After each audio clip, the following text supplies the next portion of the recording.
So thank you again for joining our Friday Focus on telling the district story and promoting programs.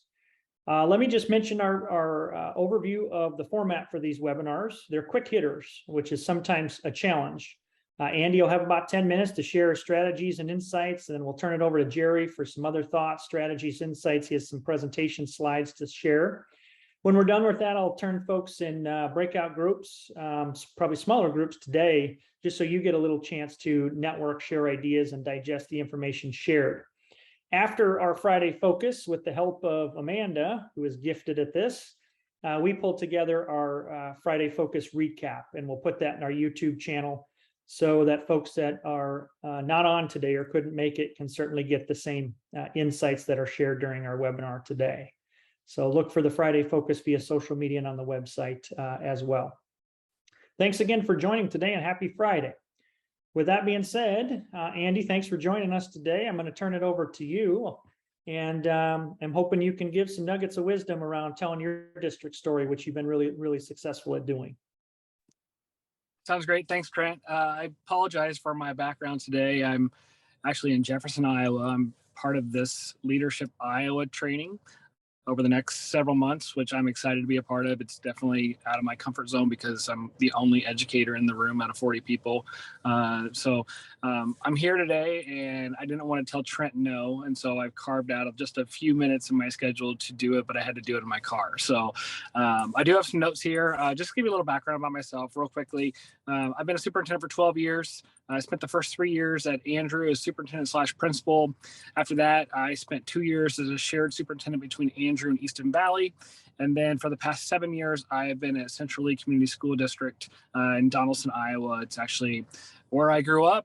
My dad was the superintendent there way back in the day, so it's been a fun experience. But when we talk about telling our story and communicating from a district perspective, I always have one quote that always comes to the top of my mind, and that is, when there's a void in communication, negativity will fill it.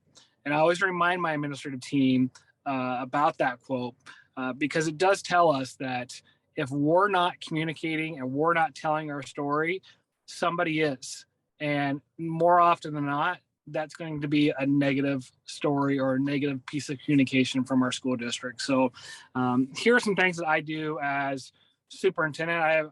I jotted down some ideas for you that are practical, but also some other tips and tricks, which I'll also kind of plug Jerry and his role at the Donovan Group a little bit later as well. So number one, telling your story is not just about bond issues, important topics, and or controversial issues. This needs to be a normal part of your communication.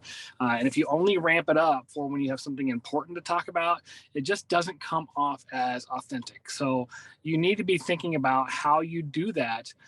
Sometimes on a daily, weekly, monthly basis in your school district. And you need to be seeking opportunities to showcase, even when it involves things that are somewhat uncomfortable, or even trying to promote staff that don't necessarily want to be on a spotlight. But as a district, you definitely need to showcase those individuals because it helps bring positive light to the things that you're doing in your district.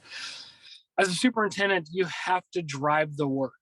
This is not something that you can just give a staff member as part of their Schedule B contract, or one of the principals, or another management role, or your secretary. You've got to drive it. The superintendent must be the focus as part of this work. So we make a point of it in our meetings. There's an agenda item frequently that is communication ideas. And at that time in the meeting, we will brainstorm things that we need to communicate. We'll talk about things that we want to promote, because there is a difference between communication and promotion. And so we want to make a point to hit both those at times. But as you driving the work, you have to set the expectations for your departments and principals. So my principals know exactly what I want from them in this type of stuff. And so I'll tell my elementary principal, hey, we're doing great work with, the leader and me at the elementary, but nobody knows enough about it. And I'll tell her, you need to work with Jerry and his team to help promote that on our social media, whether it's with a video, whether that's with social media graphics. That's where it really helps to have a professional with us. But even if you don't have those resources, you need to think of a strategic way of getting those ideas and that information out that promote some of the good things you've got going on in your district. And every district has good things going on. And the other part of it with you driving the work, you got to hold people accountable. So when we do these things, I give them deadlines.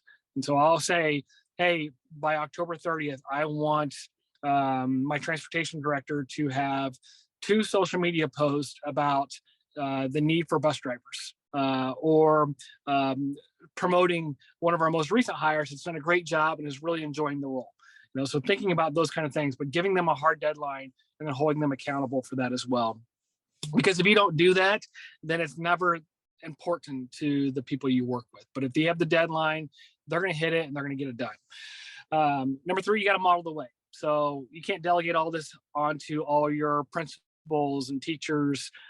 Sometimes you just got to do the work yourself as a superintendent. And I'll do that every once in a while.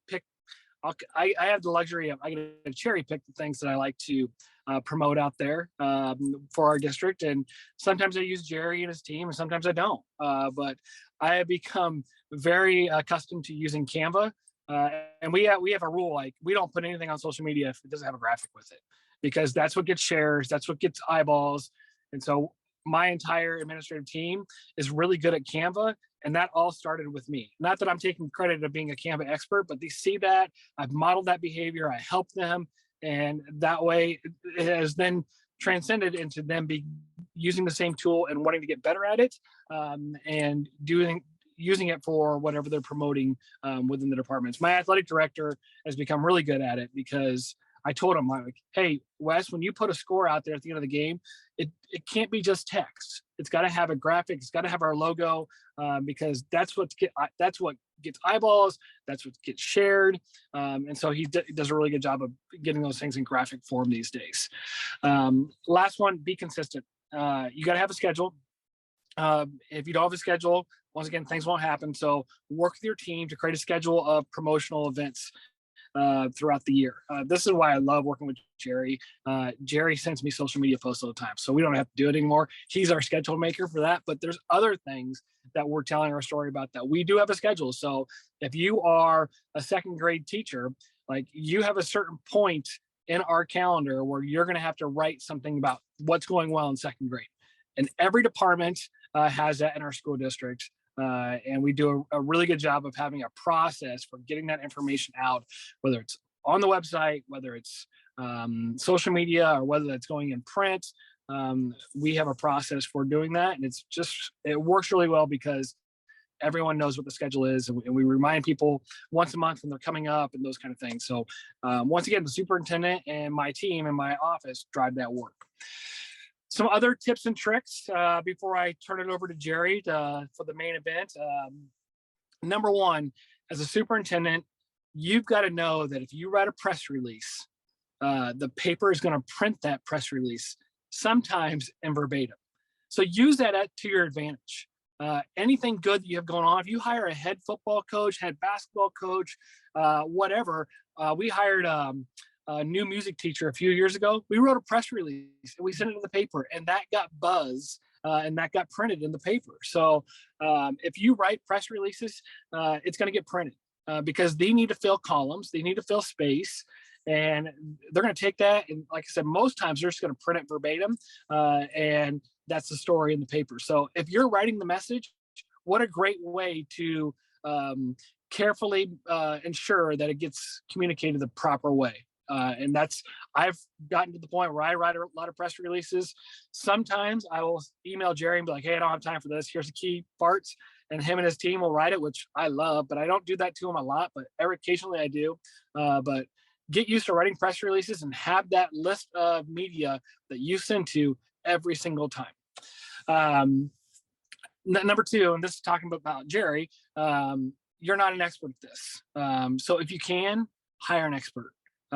The best thing I ever did as a superintendent with communication was hire the Donovan Group.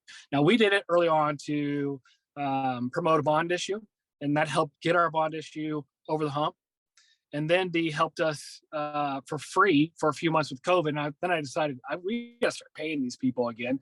And ever since, we've been partnering with them, and they've done so much for us, whether it's press releases, whether it's social media graphics, whether it's revising handbooks and letterheads, so that way our brand is consistent, informed with everything that we do in the district. It makes our little 2A 1,200 size school district look like we are the size of, a 4A 5,000 6,000 student district. And I've gotten lots of compliments from area superintendents about the stuff that we put out there. And I love when we put a graphic out there on social media and I see the neighboring district like 4 hours later put out the same graphic, almost the same wordage that we did. And that's because we have a team of professionals that help us behind the scenes. Number three, communication tools are extremely important for your time management. So one of the things that I use now is I use Apogee, where I can have a one-stop shop for posting onto our website, Facebook, Twitter, Instagram, our app. And so don't take those things for granted. There are really good tools out there, not just Apogee, that make this process much easier to do. And much more time friendly. And we train our principals, we train certain individuals, and we have expectations about things that they can communicate, and they have access to put things out there. So not everything has to go through one person, but we also have granular permissions to ensure that there are some other eyes seeing things before they get pushed out on our social media. That was my last one. It does take a team effort to make this happen. It can't be just use a superintendent. So understand how you leverage members of your team, whether they're principals, teachers. Don't put it all on them, but you've got to drive that work, and you've got to empower them to do these things as well. I've had a lot of conversations with my principals when they're struggling with communication, and I'll pull up our live feed on our website, and I'll say, I actually had this conversation with one of my principals. I said, hey, we had 40 posts last month. We had one middle school post. I said, so maybe let's focus on what we're sending out communication wise about our middle school, and have more frequency there before you come to me and say, hey, we need to do this differently with communication. Because a lot of times that effort and that frequency is the most important thing. And sometimes you don't realize that they're not contributing to that. And I help remind them and get them more empowered to do so. So I think I went over time a little bit, but that's my spiel. So That's okay. A lot of great nuggets there, Andy. I want to just clarify one thing that I'm not 100% sure on, but couple of key points is, it sounds like you're very, very intentional and proactive on the communication, which are clearly keys. And that so many people have a different role in doing that. In a 2A district like yours, I'm not 100% sure, but you don't have a communications director, do you? No, that's where we use Jerry's team. And it's not just Jerry. Jerry's got some great individuals that make us look really good, but the value we get from him is more than I could get if I hired a communication director myself. Yeah, I wanted to make that clear because I didn't think you did, but everybody is stepping up and certainly have a partner in the Donovan Group. So thank you. A lot of great points that we can follow up on and share with folks that aren't necessarily on our call today too, that will be valuable. And you gave a lot of compliments to Jerry. I want to just, for our viewers and listeners, I want to mention that in full disclosure, the Donovan Group is a new partner of ours at Grunmeyer Leader Services as well. And I too have seen firsthand the value of their work in our search process, really taking things to the next level as we serve schools. And a lot of that is because of the guy on the screen there, Jerry Gallagher, who's just a rock star in this field. I know, Jerry, you're serving around 27 districts or 30 districts in the state right now, and serving them well. So really excited about some of the other insights you can share on telling the district story today. Well, thank you, before Trent. you start, Jerry, Yeah. hold on. Yeah. So I've got to get off of this. But I'm going to go back and watch the YouTube videos. So I'm gonna make sure that Jerry's saying good things about Centrally when I go back and watch. But good luck, Jerry. Thank you, Andy. Yeah, let me just start by thanking Trent for this opportunity, but also Andy and the very kind words that he shared right there. And we at the Donovan Group are far better at what we do today because of Andy, and not just the doors that he's opened for us, but because of his energy and organization, which is amazing, and creativity that really push us to new bounds every day to try to find a different kind of materials and deliverables that we can create for schools. And he is just a superstar. So we love partnering with him every single day. A little bit of background about me quickly. I grew up in Strawberry Point and Storm Lake graduate, UNI graduate. Spent 18 years as a news anchor in Iowa and Wisconsin. And I've been a partner with the Donovan Group in school communications for the last 5 years. And that's all we do. We serve public schools. And there are lots of firms out there that have they dip their toes in all kinds of different waters, but all we do is public school communications. But enough about that. I want to get into some tips and tactics for you, some things hopefully that you can take away. I'm going to share my screen right now. Let's see if that pops up. Okay, can everybody see that? Yep. Okay, there's a lot of information here, and I'm going to try to whip through it in about 7 or 8 minutes. But certainly I'm available for questions at any time. And I know we're going to do some breakouts here afterwards. But communicating in a time of change and how to connect to stakeholders and responding to a crisis. One of the things right away, and this goes to something that Andy was talking about, is filling the vacuum. A saying that I like to fall back on every single day is, don't let the good gather dust. Understand that a crisis is eventually going to happen to you, and you don't want that to be the only time that the community hears about your school district. And when I say community, this goes beyond parents. We know that in Iowa, the average community, about 60% of community members are not tied to the school district. That could be up to 70%, but they pay taxes and they have a connection to the school district because of that. And they might be graduates. And so they do care what goes on. And so you want to make sure that you are communicating consistently so that when a crisis does happen, you're able to kind of reach back into that collateral jar and be able to pull out some of that to be able to use in a time that can be very challenging for you. And so how do you do that? Andy talked about intentional scheduling, having that framework of communication, which is so important. Celebrate your successes. Volume, volume, volume. I am very big on a high volume of communication daily, as much as you can. And that content can be as simple as just one photo from a cell phone and a sentence. In my time spent as a journalist for many, many years, our research showed us that the customer, the viewer, the reader could never really define or articulate what constituted a story to them. Was it 3 paragraphs? Was it 5? Was it 2 pages? No, to them, it was just content. That's what's of value. And it can be absolutely something as simple as one picture, and making sure to be able to celebrate those successes, as simple as that, as much as you can. Pull the curtain back. Let the community be the audience to your classrooms. We know that in many cases, public schools are under attack and have been for a number of years, and the target is on your back. And so there are many things that your stakeholders don't know about the great moments that are happening every single day in your classrooms, because the only time that they get into your buildings might be for a Thursday night play or a Tuesday night volleyball game.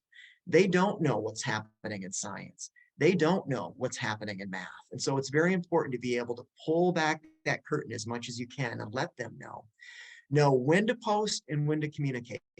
Critical information, I believe, here. So if there's one thing that you take away, this might be at the top, because it's all about the communication that you are creating and maximizing when it goes out.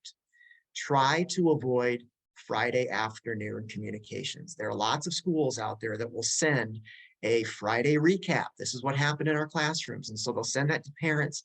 And I can tell you that research has shown over and over and over again that those reads do not get maximized near as much as if you're sending out communication at these times, between 6 and 7 o'clock in the morning, Monday through Friday, over the lunch hour.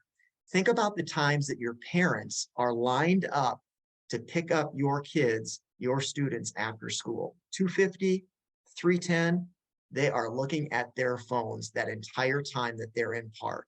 That is a tremendous time to communicate with your parents.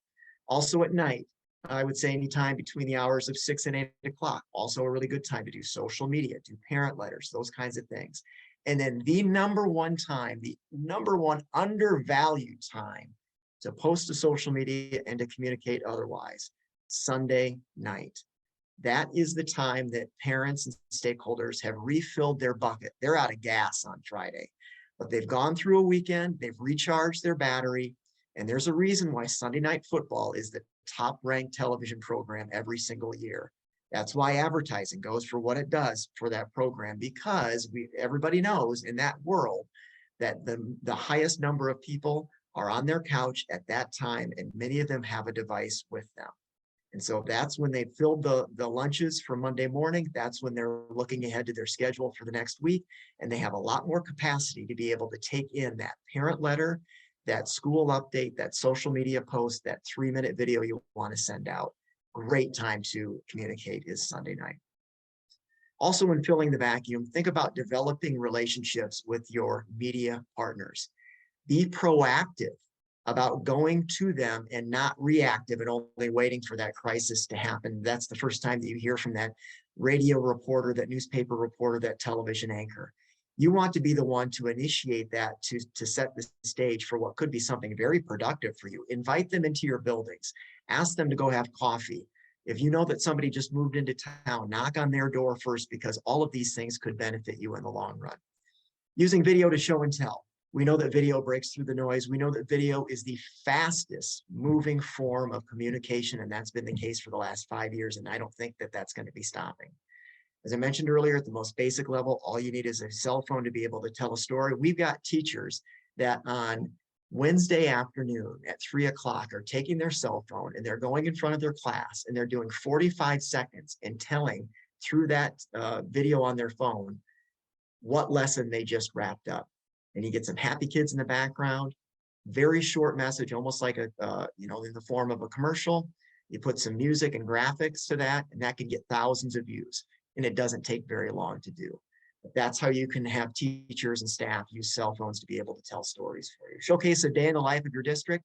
One of the best videos that I've ever seen done was following around a kindergartner on their very first day in the building, and what peace of mind that they gave to parents at home who watched that later, and also an opportunity to be able to showcase the great programming that happens at that initial level of education. Again, I mentioned celebrating your district's successes and engaging your stakeholders through social media and other channels. I think that that's pretty self-explanatory.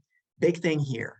Media interviews, and I don't just mean television. This can also go to newspaper, radio, bloggers.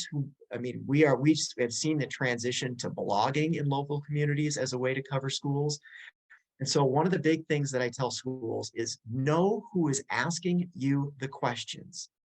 Go do your research on the reporter, and if you can, try to cherry pick the one who's local. I worked in many television markets over the years, and it was pretty close to being tried and true that we would have somebody in every office that had moved into the community that was using that journalism shop as a launch pad to another job somewhere else. And so they really didn't care if they burned down the village before they left. But pretty much, by and large, if somebody is grown up in your area, maybe they have kids in your schools, those are people that we know that will be more apt to be a truth teller, to be more apt to tell the real story of your school district. And so I encourage schools to go and read the biographies of the reporters in your area and initiate conversations with them to be able to maybe get them on your beat to tell your story, instead of maybe somebody coming in from somewhere, another part of the country who's not going to be in Iowa very long. Invite them into your buildings. And then another thing, have you seen or read their stories, and have you commented on those? And so say you've got a newspaper reporter who writes something about the city council, email them and say, hey, great job on that story that you did last week. Did you ever think of this? Maybe provide some constructive criticism, offer compliments where they are needed. Something that could take you 45 seconds to do immediately could develop a relationship that could build trust with that reporter. Because I know I was on the other side of the fence. And when I would get an email from somebody that was commenting on the work that I was doing, I felt noticed. And innately, instinctively, I'm drawing a connection to that person, which if they are in an authoritative position and eventually they need me, they now have built some collateral because they did that. And so all it takes is being able just to watch somebody else's material, 45 to 60 seconds of your time, send an email, and I promise that there's going to be a residual effect based on that. Ask to have questions emailed to you if possible. I know that a lot of times it doesn't happen, but it's always good to see something in writing before you have a media interview. You control the setting, reporters don't. If they are coming to you, and I know if they're walking into your building with a camera, it can feel intimidating, but you're the one that gets to tell them, I think this is where the interview should be. And please avoid doing an interview in your office or up against a wall. Find depth and life. You represent the biggest form of life in your community, arguably, as a superintendent of a school district. And so surround yourself with life. Have kids that are milling around behind you, because what that does is that will draw your stakeholders to you as an effective leader subconsciously when they're watching that interview. Include others in the interview if possible, so it feels more collaborative and not just talking head. And you're like watching a tennis match back and forth if you're seeing the story on television. Include other people in that interview so that there can be give and take. And it does feel more compassionate. It feels more engaging when you're watching that. Stand up during an interview. That's going to loosen you up. It's going to get the blood flowing. It's going to make you be more expressive, I guarantee you. Think in 15-second fragments, because that's how radio, newspaper, and television, that's how they draw their best content. And so if you have to practice that even before an interview, somebody could ask me a question. I know it is coming, and I'm going to practice that 15-second fragment over and over again before I go into that interview. And be prepared for the final question of the interview. No one who is a reporter out there, if they are worth their salt, they are going to say at the end of that interview, Dr. Croizer, is there anything that I have not asked you that you would like to talk about? Bam, that's where you come in, and that is where you deliver something that you might have not delivered as swiftly and smoothly, potentially earlier on in the newsroom. So you're given that mulligan, or you have something that they didn't even ask about that can you really reinforce something like student safety. We are supporting all of our kids. We are inclusive. Maybe it's a school mission, but that's what you have to be ready for, is that last question. Finally, and I'll try to go through this real quick because I know I'm going over my time here, but this is about crisis communications. And when something happens to you, do you know what you can communicate right away? And I tell schools, morsels, not the full meal. Think about it as a drive-through when a crisis happens. What can I say right now? Get it out the door, because you are owning the narrative right out of the gate. If you can say, the time right now is 1:02 and we have a lockdown. We know students are safe. Law enforcement is investigating, and we will communicate with you when more information is available. Boom. I don't have to have all of the facts, but I can get something out there that now is controlling the narrative. Be careful about deferring too much to law enforcement. It's very important to have them involved, but silence can lead to lost trust. I had a situation with a school several years ago when I was a journalist that it was a pretty innocuous situation that could have basically been contained in 24 hours. In fact, the crisis was, but because the school, when asked to give a comment, did not, that one-day story, one-day crisis turned into a 5-day story about lost trust and questions about why the school couldn't be more transparent during a crisis. So be careful about deferring too much.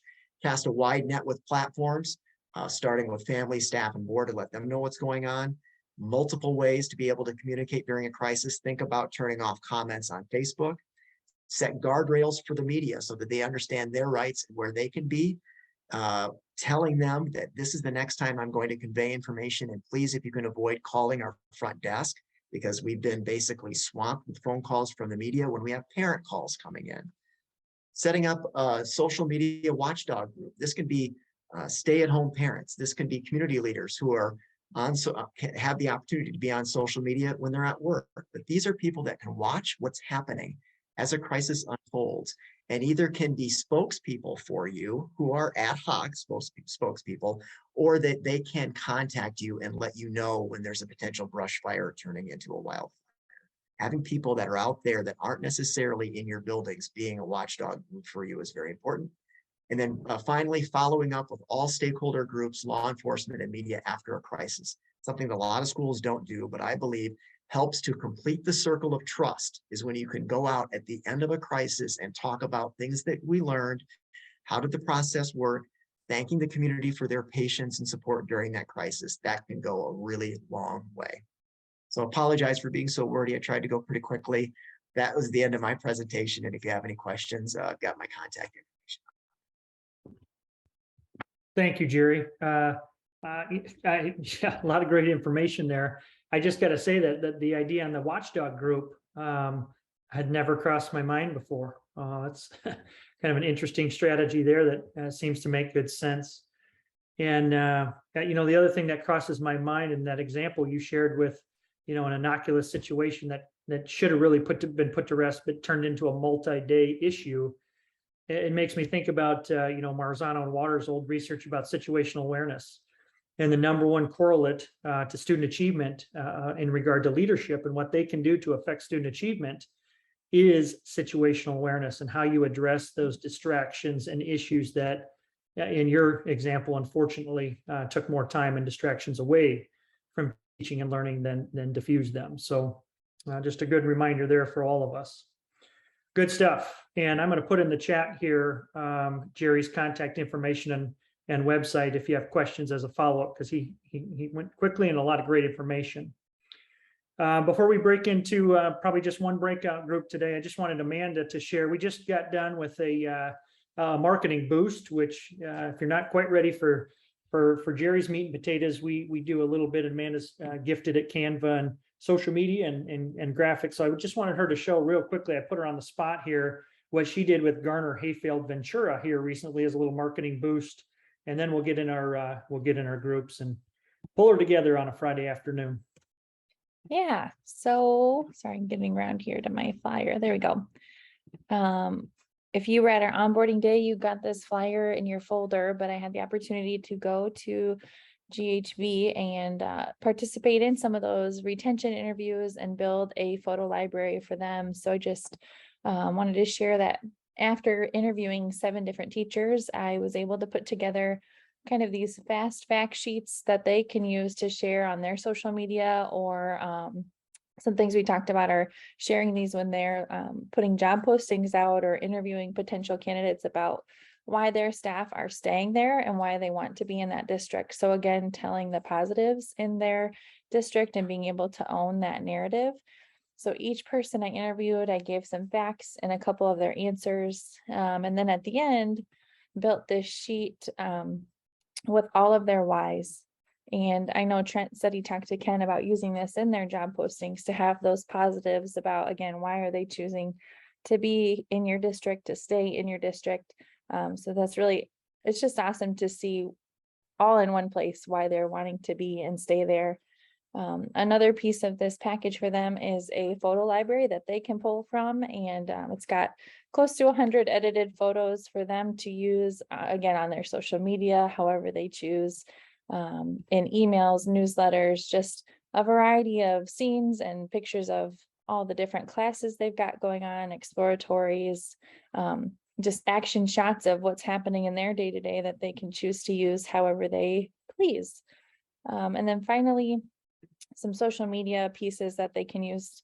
Again, like Jerry said, if you don't have an image, or Andy said, nobody's going to look at it if there's no image with your font. So you can use this any way you choose, add your text to it, put it with the blurbs that you're putting out on Facebook and Instagram and Twitter, just to draw that eye. So that's just a little bit of what we did for GHB, and it was a really great opportunity. If there's anything I missed, Trent. Nope, that's great. Thank you for sharing that. And yeah, thank you. If you're on, you're seeing this after the fact, I hope, boy, yeah, you might not do everything that's shared today, but if you get a couple strategies to tell your story, so it is positive, all the better today. And that was the purpose of our Friday focus. I think we're coming out of, I'm just going to say this and we'll pull her together with our groups, but I saw, and I continue to see in a lot of the searches that we're leading and the leaders I connect with, I think a lot of parents feel that during the pandemic, communication to and with parents was ramped up out of necessity. And if I'm a little bit critical and honest with people, I think now that expectation has been raised by community and parents, but maybe schools aren't telling their story and getting that ongoing communication out there quite as much as parents were expecting during the pandemic. So lots of opportunities, but as Andy mentioned, as Jerry alluded to, we have to tell our story. We have to promote education. We have to tell our story, or people sometimes will assume the worst, which again, at least in Iowa this year, telling our story about public education is going to be really, really important, and sharing all the good work done in schools every single day. So for Andy and Jerry, thanks so much. For everybody else joining today, thanks so much. I hope it was super valuable and you took away some great ideas and strategies. Our next Friday Focus is actually scheduled for Friday, November 4th. And our focus will be on facilities assessment and planning. And we'll offer some more great nuggets, hopefully that Friday, if you're able to join. Have a great weekend. And with that being said, Amanda will